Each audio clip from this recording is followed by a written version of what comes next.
confused with black codes before the Civil War, because there's black codes before, there'll be black codes after Civil War. And these black codes, again, have two real purposes: to guarantee stable labor supply now that blacks were emancipated. Okay. Now that blacks were emancipated. Penalties for blacks that jump their labor contracts. So the first thing that's going to be significant is that these freed enslaved people are going to be forced into signing these contracts. That one, obviously they can't read. Two, obviously don't understand the legal aspects of that, bless you. And third, they're being put in situations that are no-win. Like they're never going to get out of these contracts. These contracts will basically keep them in servitude for the rest of their lives. They'll never be able to get out of these contracts. And then the purpose, again, is to restore pre-emancipation system of race relations. It is, again, to instill this hierarchy of white citizens and black citizens. It forbid blacks to serve on juries. They can't testify against white people.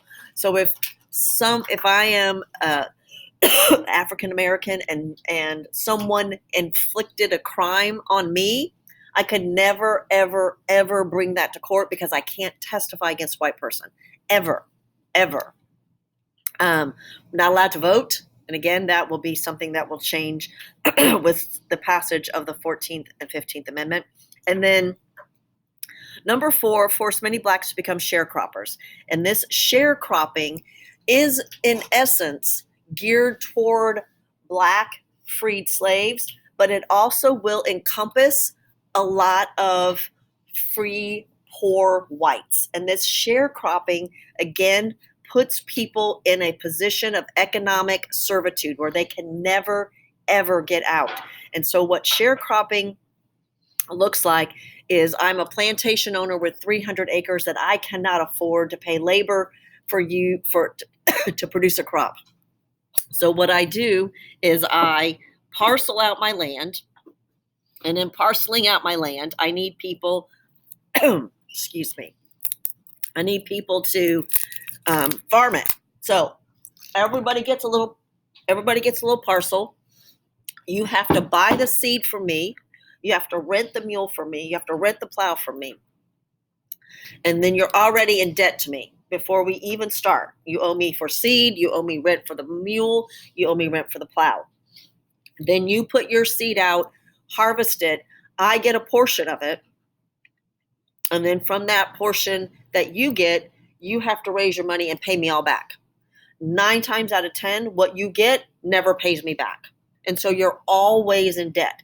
You can never, ever, ever get out of that debt cycle. We're going to see this same thing when we move to our second industrial revolution, and people are working in factories and living in company towns, and they'll have the same thing happen. They'll never be able to afford their rent. They'll never be able to pay their debt to the company stores. And so you're in wage debt, and you're never going to get out of it. This is the way, and this is why large numbers of freed slaves never leave the South. They can't, because they are in debt. And if they leave, they are committing a crime, and they will be punished as such. White poor people get also caught up in this sharecropping system as well. And again, it is a way for the white aristocratic plantation owners, 1, to hold on to their land, 2, to be able to farm, and 3, again, to make sure that those freed people do not get any kind of idea of exercising rights, exercising freedom, or moving. And sharecropping will be what keeps African Americans pinned down in the South way after you would have thought, hey, let's get out of here. I did forget 3E, vagrancy. Idle blacks could be sentenced to work on a chain gang. So again, that word idle is in quotation, whatever that means and whatever that could appear to mean. And it does not mean breaking the law. And a chain gang, again, is a working gang. It means you are tied ankle to ankle with someone and you are chopping weeds on the side of the road. You're planting cotton. You're pulling cotton. It is an idea of work. So while that is happening, and all of this is happening while Congress is on a break, Andrew Johnson is trying to pass through all these things to help Confederates and get all these things passed. And eventually, Congress comes back into session. And this is where we move to constitutional reconstruction and, more important, radical reconstruction, where now these people are saying, we let you have a chance to set this up yourself, and look what you did. You made everything look just like it did before the war. We're going to come in and change all that again. So at the bottom of page 5, Republicans are furious. All Republicans, not just our radical Republicans, that ex-Confederates were elected into Congress. And so they don't allow them to take their seats. They don't have to recognize them. They're going to understand that their last few years of being able to pass everything they wanted to pass is now in jeopardy. And on the top of page 6, we get our first of many civil rights bills, and this one is of 1866. Response to Johnson's presidential Reconstruction policy and his veto of the Freedmen's Bureau and the provisions of the Civil Rights Bill of 1866 is to give blacks citizenship. And that, again, is a big part of the problem, right? We have Chief Justice Taney's decision from Dred Scott that African Americans born, or black people or enslaved people born in the United States, are not citizens. So there has to be a way for them to obtain citizenship. So that's the first thing. Johnson's going to veto it, but Congress is going to overturn his veto in April. It is really, really hard to overthrow a president's veto, because at that point, 2/3 of the House and the Senate have to approve that bill. That's really, really hard to do. It doesn't happen very often. And it shows the significance and the importance of this civil rights bill in 1866. From then on, Congress is going to overturn Johnson's vetoes quite regularly, and it will be the beginnings of his march toward our first president to be impeached. So, as a result of the Civil Rights Bill of 1866, we get the 14th Amendment. And the 14th Amendment, again, is a significant and crucial amendment. It has gotten some traction in the last couple of years, wanting to either rewrite it or take away some portions of it. And you'll see why as we talk about this 14th Amendment.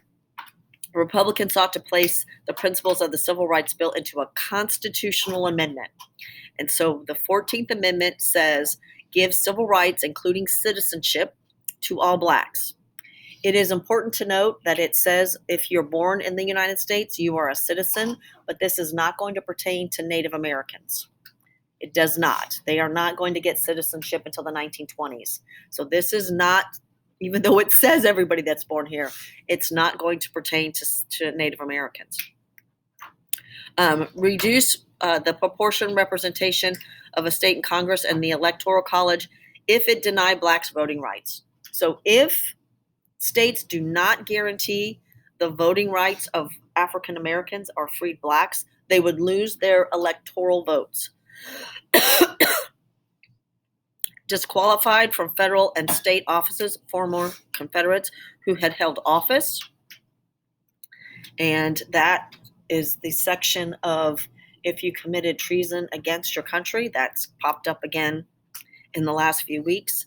And guarantee the federal debt while repudiating all Confederate debts. What has happened in the last 4 to 5 years about the 14th Amendment is because of some immigration policies trying to change the way that reads, because it simply reads, if you're born in the United States, you are a citizen of the United States. It doesn't say anything about your parents. If your parents are citizens, it is a very simple statement. If you're born here, you're a citizen. And so there's been some traction in the last few years to change or to further drill down on that 14th Amendment about what that actually means. I don't know that that will happen anytime soon, or how that works. The citizenship policy of the United States is fairly liberal. My sister was not born in the United States. She was born in Okinawa.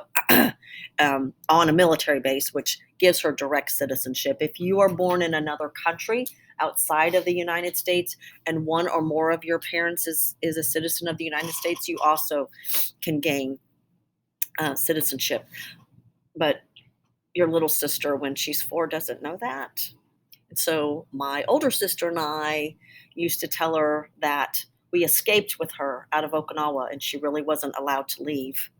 And whenever we had to watch my little sister and have her tag along everywhere that we went, we would tell her this and remind her this, and that every day planes were flying over looking for her. Well, we lived on a military Air Force base where planes flew over all the time. And then, just to keep herself safe, you can't tell mom, because mom is so scared of anybody finding out that if she knows you know, that she'll just be terrified. So we got out of watching my little sister very often for that. And then we would play a game called Who is a Citizen? And it was called Punch. What did we call it? Punch or not punch. And then if you were a citizen, you got the non-punch. If you weren't a citizen, you got the punch. Silly. She always wanted to play that game with us. We played it under the kitchen table, and we would go around.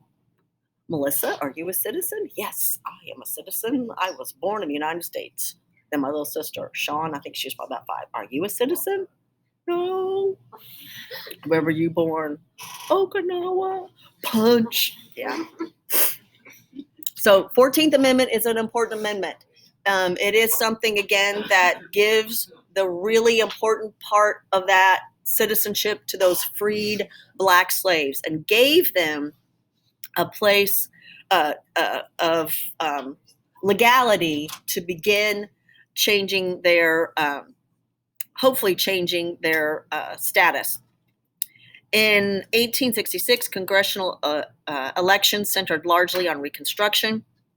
And again, Republicans are going to win. They are going to have a 2/3 majority. A 2/3 majority is called a supermajority. And the reason it's called a supermajority is that they can override every veto. The state of Indiana has had a supermajority in both the House and the Senate for probably the last at least 6-7 years, maybe even 10 years, that the Indiana State House has had a supermajority, which pretty much says that the House, the party that holds that 2/3, they pretty much get to write the ticket of what's happening in both the House and the Senate. And what happens for these Republicans is that they will be led by these radical Republicans. In the Senate, it's Charles Schumer. He is the guy that got beat in the head. He is back. He's the guy that got beat by Preston Brooks. He is back. He represents the great state of Massachusetts. And the radical Republicans led in the House by Thaddeus Stevens from Pennsylvania. And remember, I said he has definitely skin in the game because his common law wife is African American. And what are these radical Republicans trying to do? The radical Republicans want to keep the southern states out of the Union as long as possible. They do not want these southern states to rejoin easily, and they're going to do everything they can to keep them out. The moderate Republicans, who are the majority, preferred policies that kept the states from infringing on citizens' rights. And in that aspect, those two groups are going to have a little bit of difficulty. The top of page 7 is the beginnings of what leads to one of the most corrupt presidential elections in the history of our country to end Reconstruction. So at the top of page 7, we get this thing called military Reconstruction. And the Republicans decide they are going to take over this Reconstruction, and they're going to divide the South into 5 military districts. And they are going to be dealt with as a losing country, and they are going to be occupied by a military, just like if we had fought Canada and never won, or Mexico. We won, and so now we go in and we dictate terms. The reason this is happening is what the South did in that short little period of time when Congress was out of session with the KKK and the Black Codes. And so, each commanded by a Union general, policed by the Union Army. So they are an occupied territory. Just like any other time a country wins something else, they're going to occupy it. Congress, they disenfranchise tens of thousands of former Confederates, meaning disenfranchise means takes away their right to vote. Congress required the seceded states to ratify the 14th Amendment. So now you have to ratify the 13th Amendment and the 14th Amendment before you can come back into the United States. States had to guarantee in their state constitution full suffrage for blacks, and that will be the issue. That will be the long-lasting issue. States do not want to include that in their constitution. They don't want it to be part of their constitution, and it's not going to be an easy thing for that to happen. Did not give freedom, land, or education at federal expenses. Military rule ends by 1868 in all but 3 southern states. We'll see what those are. Maybe you can guess. One of them you probably won't guess, which will be Florida, but the other 2, maybe so. Significantly, Republicans 1867 could not get Northerners to agree to suffrage for black in the North, which is, again, a problem. So in the middle of all this, at the bottom of page 7, Andrew Johnson is impeached. The radical Republicans had wanted to get rid of Andrew Johnson as soon as he became president because of the way that he interacted with Confederates. And so Congress has to figure out a way to impeach him. And one of the ways they do that is the Tenure in Office Act. It says a president couldn't remove Senate-approved appointees without approval of the Senate. And that was a test because Johnson did not like Lincoln's cabinet members, and he wanted to get rid of them. And so, again, the purpose was to impeach Johnson. That's the only reason that Tenure of Office Act was ever even developed. Johnson said that's unconstitutional. I have a right to appoint my own cabinet. I can pick whoever I want. That's a precedent since George Washington. And so he fired Stanton, who was the Secretary of War. And in response, the House voted 126 to 47 to impeach Johnson.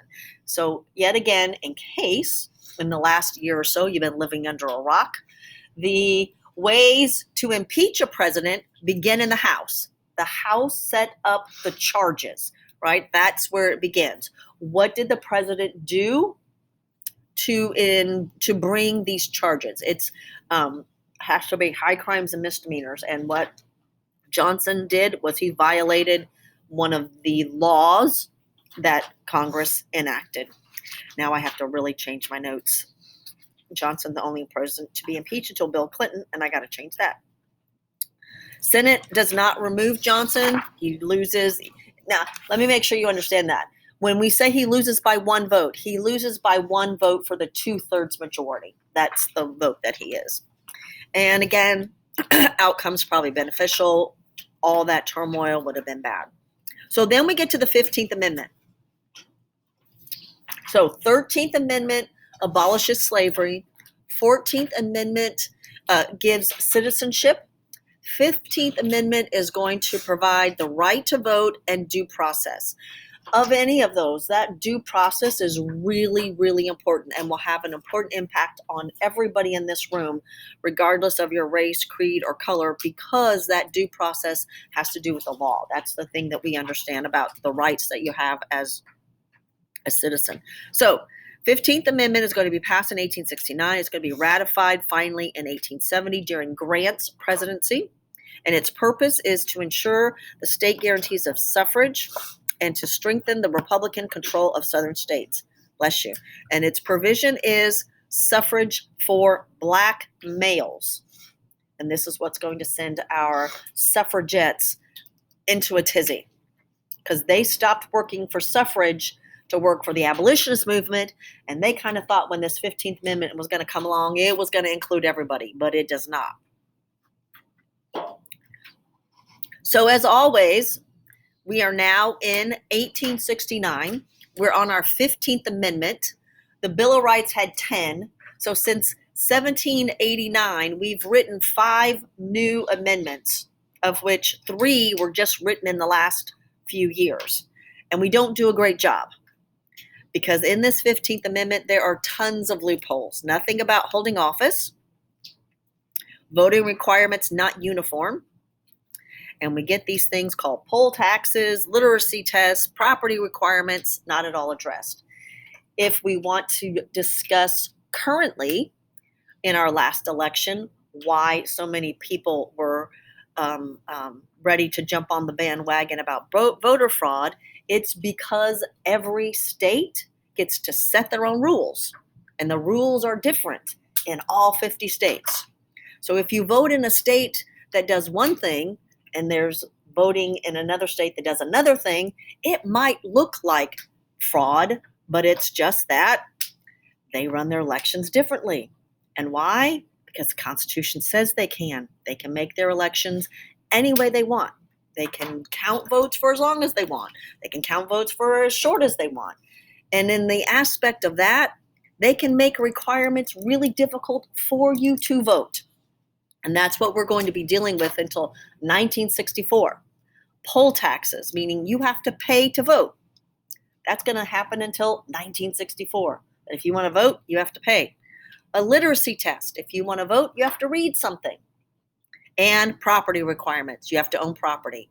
That blows up the idea of democracy. It is blown to shreds. Because what's going to happen in places like Wayne County, North Carolina, where my papa went to the 3rd grade and could not read anything, he voted all the time. Why? Because they did not give him a literacy test. If African American come in for a literacy test, not going to read something out of a newspaper, going to read something like Chaucer's Canterbury Tales in Old English that probably any of us would have a hard time reading. They're going to read something from Shakespeare. They're going to read something from Cicero from Roman times, anything to make it more difficult. So that also. The most important one is D and that Roman numeral 4, a grandfather clause. The only way you can vote is if your grandfather voted. Is any African American going to be able to pass that test? No, never, ever, ever will they pass that test, ever. The next one is gerrymandering, which we are just finishing a census, and those of you that pay attention to the news, you are going to hear this word a lot because it's time to redistrict.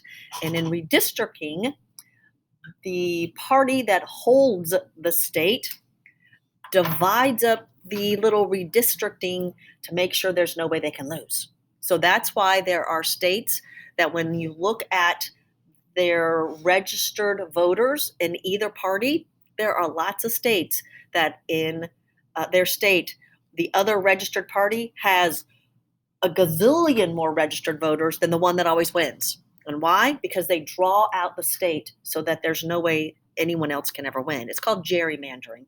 And my great state of North Carolina is famous for it. So famous, we got taken to the Supreme Court, and the Supreme Court said, this is the most discriminatory map I've ever seen. Ever. I'll just show you some of the districts. Indiana looks pretty much like this.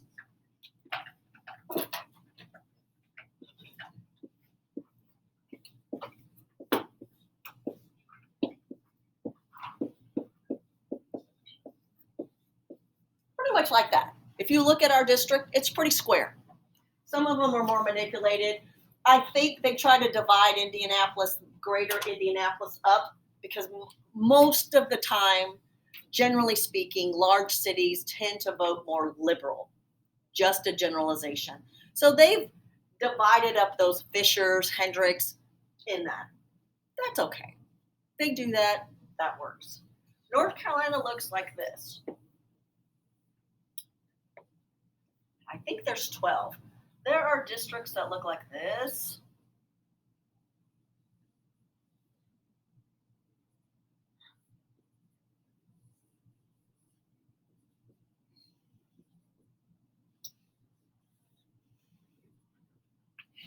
That's what the state of North Carolina looks like until groups took them to court and all the way up to the Supreme Court, and the Supreme Court said, yes, that's gerrymandering.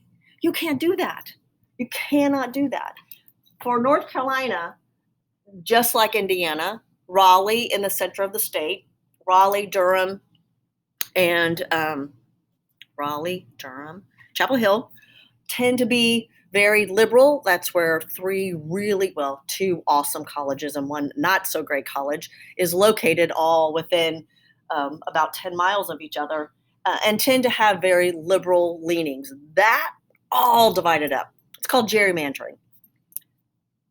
We are getting ready we just had a census, so we're going to get ready to redistrict. I feel very certain that Indiana is going to lose one of our representatives, and so we're going to have to go from 9 to probably 8, and have to redraw all those boundaries. And again, Indiana pretty much looks like a bunch of squares. The only thing I think that really maybe is gerrymandered a bit are all those counties in and around Indianapolis, and that's fairly normal. That's an expectation of the party that's in charge.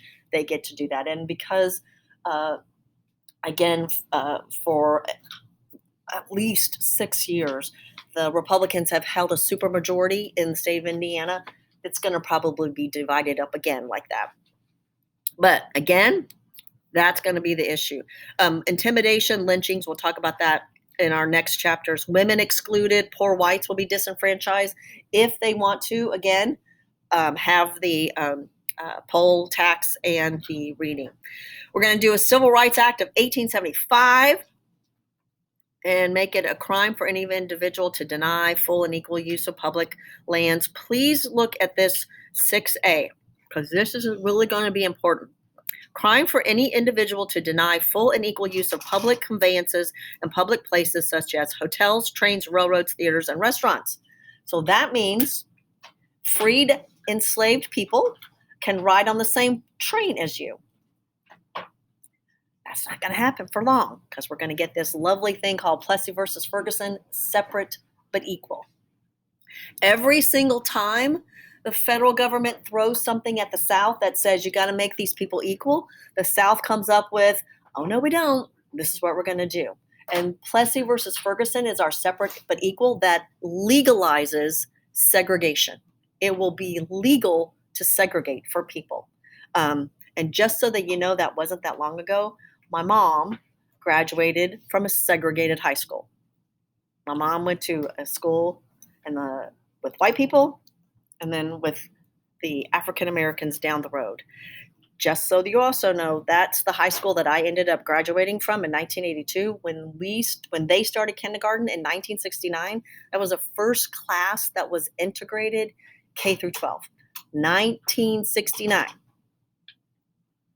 And then when we moved back, when my dad had an isolated tour in Korea in 1974, that was finally when the city schools had to integrate. And my mom said, my granny said, oh, please don't make them go there. And my mom said, oh, yeah, they're going to go. So that was the year, I think I've mentioned this a lot of times, that my whole 4th grade year, I was the only white person in my class, the only one. And then my sister had her and a little boy, and every day on the bus that we rode the bus from our side all the way across town, there was, I think, 7 or 8 kids on that bus. Everybody else, that was the explosion of private schools in North Carolina, because they finally, and that was in 1974. Brown versus Board of Education was in 1956. All right, please make sure you look at those compromises in the last little bit. And we'll see you guys tomorrow.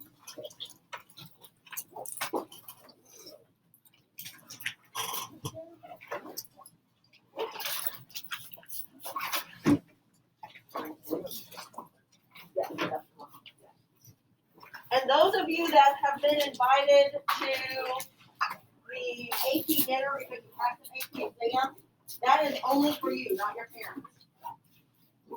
We voted on that a long time ago, and everybody was like, no, we want to do this without our moms.